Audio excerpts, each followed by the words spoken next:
అందరికీ నమస్కారం. హెలికాప్టర్ దొంగతనం ఏడుస్తున్న టాప్ నేత. ఈ విషయాలను తెలుసుకునే ముందు వీడియో మీరు కంప్లీట్‌గా చూడండి. అప్పుడే మీకు కంప్లీట్ ఇన్ఫర్మేషన్ ఏంటో అర్థమవుతుంది. అదేవిధంగా చాలామంది వీడియో చూస్తున్నారు గానీ, సబ్స్క్రైబ్ చేసుకోవడం మాత్రం మర్చిపోతున్నారు. దయచేసి సబ్స్క్రైబ్ చేసుకోండి. సబ్స్క్రైబ్ చేసుకోవడం వల్ల నేను చేసే ప్రతి ఒక్క అప్డేట్ మీరు ముందుగానే పొందగలుగుతారు. అదేవిధంగా చాలామంది లైక్ చేయడం మర్చిపోతున్నారు. దయచేసి లైక్ చేయండి. లైక్ చేయడం వల్ల ఈ ఇన్ఫర్మేషన్ అనేది మనం చాలా మందికి రీచ్ చేసేవాళ్ళం అవుతాం.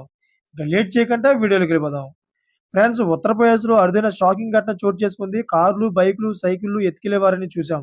కానీ ఉత్తరప్రదేశ్ దొంగలు ఏకంగా హెలికాప్టర్‌ని దొంగిలించారు. మీరట్‌లోని పత్తాపూర్ ఎయిర్ స్ట్రిప్ వద్ద ఈ ఘటన చేసుకుంది. రవీందర్ సింగ్ అనే పైలట్ ఇచ్చిన ఫిర్యాదులతో ఈ విషయం వెలుగులోకి వచ్చింది. Ravinder Singh SCR aviation service company తరపున పైలట్‌గా పనిచేస్తున్నాడు.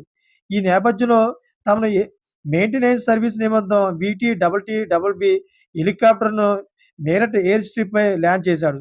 ఎయిర్ స్ట్రిప్పై ఆగి ఉన్న హెలికాప్టర్‌ను కొందరు దుండగులు పార్టులు విప్పదీస్తున్నారని మెకానిక్ రవీంద్రకు సమాచారం ఇవ్వడంతో అతను వెంటనే వారిని నిలదీసేందుకు వెళ్లారు. రవీంద్రను చూడగానే ఆ ముఠ కత్తులతో బెదిరించారు. సైలెంట్‌గా ఉండకపోతే చంపేస్తామని బెదిరించారు.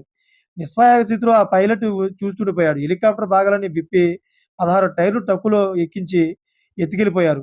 రవీందర్ సింగ్ వెంటనే పోలీసులకు ఫిర్యాదు చేయగా వారు అసలు పట్టించుకోలేదు. దాంతో పై అధికారుల దృష్టికి తీసుకెళ్లగా వెంటనే పోలీసులు యాక్షన్‌లోకి దిగారు. చూసారా ఫ్రెండ్స్, ఇటువంటి లేటెస్ట్ అప్డేట్స్ కోసం ఛానెల్ సబ్స్క్రైబ్ చేసుకొని గంట ఆన్‌లో పెట్టుకోండి. Thank for watching friends.